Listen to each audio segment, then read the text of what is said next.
أعوذ بالله من الشيطان الرجيم.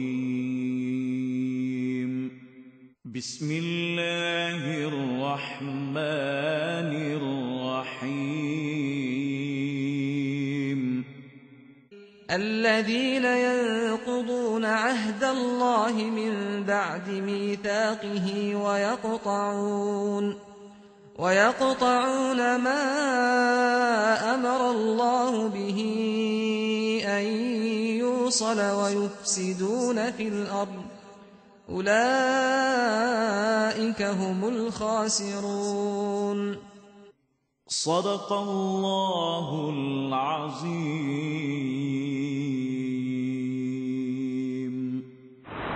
الذين ينقضون عهد الله من بعد ميثاقه, yaitu orang-orang yang merombak, yakni mencabuli perjanjian Allah sesudah diperteguhkannya. Wa yaqta'una ma amara Allah bihi an yusal, dan memutuskan perkara yang disuruh Allah supaya diperhubungkan. Wa yufsiduna fil ardi, dan mereka pula membuat kerosakan dan bencana di muka bumi. Ulaika humul khasirun, mereka itu ialah orang-orang yang sungguh rugi. Ayat sebelum ini menyebutkan orang yang mempertikaikan bandingan yang dibuat oleh Allah, maka orang itu orang fasik. Mereka mempertikaikan bandingan-bandingan yang dibuat oleh Allah itu sebab mereka tidak boleh memahami dengan sebaik-baiknya. Mereka menganggap nyamuk sebagai suatu makhluk yang tidak sesuai sebenarnya diguna untuk membuat perbandingan. Benda-benda yang dibuat bandingan di dalam Al-Quran boleh menjatuhkan Al-Quran itu sendiri. Orang itu sebenarnya fasik. Sebab segala bandingan itu adalah dibuat untuk membawa manusia supaya memahami apakah itu arti hidayat dan kesesatan. Dengan bandingan-bandingan itu mereka akan membantu untuk mereka memahami sebenarnya kedudukan hidayat dan dalalah itu. Orang yang mempertikaikan Al-Quran itu sebenarnya orang fasik. Siapa orang fasik itu? Katanya allazina yanquduna ahdallahi min ba'di mitsaqih, orang yang merombak, yakni mencabuli perjanjian Allah sesudah diperteguhkannya. Orang ini dia tidak berfikir tentang tanggungjawabnya, tetapi dia berfikir tentang kemahuannya. Jika dia mahu melakukan sesuatu itu, maka tidak ada yang menghalangkannya. Mereka tidak fikir perjanjian yang mereka telah buat dengan Allah Subhanahu wa taala perlu dipertahan atau tidak perlu dipertahankan, itu bukan soal mereka, tetapi yang soalnya ialah kemahuan dan kepentingan mereka. Jika di sana ada kepentingan hidup mereka, mereka boleh cabuli sebab mereka itu lebih tinggi daripada perjanjian. Itu seolah-olahnya perjanjian dengan Allah satu pihak, diri mereka, kehendak mereka satu pihak yang lain. Diri mereka dan kehendak mengatasi segala-galanya, mengatasi perjanjian antara mereka dengan Allah Subhanahu wa taala, lalu mereka mungkirkan. Mungkin di sini kita terfikir bahawa perjanjian biasanya dibuat di antara dua pihak perjanjian. Bilakah perjanjian yang kita buat dengan Allah Subhanahu wa taala? Tak pernah pun kita tanda tangan, tak pernah pun kita berjanji dengan Allah. Tiba-tiba datang tanda orang fasik itu ialah orang yang membatalkan, merombak perjanjian yang diperteguhkan dengan Allah. Perjanjian, ada perjanjian yang tersurat, ada perjanjian yang disebutnya perjanjian al-ahdut takwini, perjanjian penciptaan semula jadi manusia, penciptaan semula jadi. Sekarang penciptaan semula jadi ini ada pada benda-benda, perjanjian semula jadi. Bagaimana perjanjian semula jadi ini? Kita barangkali pernah misalnya lah, kita kata macam ni. Kita kata sebuah motokar itu berapa boleh dimuat, berapa orang sebenarnya boleh dimuat padanya? 5 orang. Tiba-tiba kita isi sampai 10 orang. Ini kita membatalkan perjanjian. Kereta tak boleh lebih dari penumpang, tak boleh lebih daripada 5 orang, 4 orang kita kata. Tapi kita isi lebih daripada itu, kita sudah batal perjanjian. Perjanjian ini kita tak tersurat dengan sesiapa, tapi perjanjian at-takwini. Pihak kelang yang menciptakan mukawqar itu, dia tidak berjanji sebenarnya, dia tidak bertanggungjawab untuk diisi lebih daripada yang diperlukan, lebih daripada had yang ditentukan padanya. Jadi kalau begitu, kita isi kenderaan lebih daripada yang sepatutnya, maka kita batalkan perjanjian itu. Perjanjian ini ada pada kita, ada pada setiap manusia perjanjian ini, iaitu perjanjiannya tidak akan menyembah selain daripada Allah Subhanahu wa taala. Dalam surah Yasin menyebutkan, alam a'had ilaikum ya bani Adam alla ta'budu syaitan innahu lakum aduwwum mubin. Tidakkah aku berjanji dengan kamu, alam a'had ilaikum, tidakkah aku perintah kepada kamu, alla ta'budu syaitan, supaya kamu tidak menyembah syaitan, supaya kamu jangan menyembah syaitan. Perjanjian itu telah dibuat di antara manusia dengan Allah Subhanahu wa taala.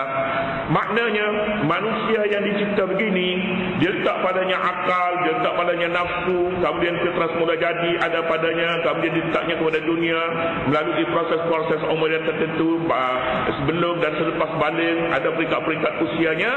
Kejadian yang seumpama ini mestinya sembah Allah Subhanahu wa taala, dan memang pun kita terima perkara itu. Kita tidak akan sembah syaitan, tak akan sembah nafsu. Tiba-tiba manusia ini bila sampai ke dunia, dia menyembah nafsunya, maka dia batal perjanjian seolah-olahnya. Yang quduna ahdallahi min ba'di mitsaqi.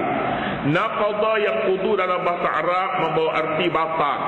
Naqdul ahdi, rombak perjanjian, batal perjanjian.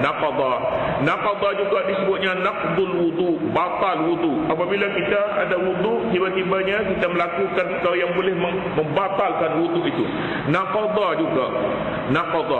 Naqdul wudu. Saja allazina yanquduna ahdallahi min ba'di mitsaqi, orang-orang yang merombak, mencabuli perjanjian Allah sesudah diperteguhkannya, sesudah dimeteraikan perjanjian itu, tiba-tiba dibatalkan perjanjian. Satu kesalahan yang sangat besar, membatalkan perjanjian. Di mana-mana pun perjanjian ini bila dibatalkan, dia mempunyai suatu kesan yang sangat besar. Merombakkan hak-hak, membatalkan hak-hak antara satu dengan lain. Wa yaqta'una ma amara Allah bihi ayyusal, dan mereka pula yang kedua, selepas daripada membatal perjanjian, orang fasik ini sifat mereka yang kedua memutuskan. Yaqta'una, memutuskan perkara yang disuruh Allah supaya dihubungkan, tidak dinyatakan. Umum di sini, umum bagaimana? Umum perintah supaya menghubungkan perkara-perkara yang disuruh oleh Allah supaya dihubungkan itu. Tetapi orang ini dia memutuskannya. Ahli-ahli tafsir menyebutkan memutuskan di sini ialah memutuskan hubungan kaum keluarga, memutuskan hubungan rahim, anak dengan bapa, dengan adik-beradik, dengan kaum keluarga. Ini wajib dihubungkan.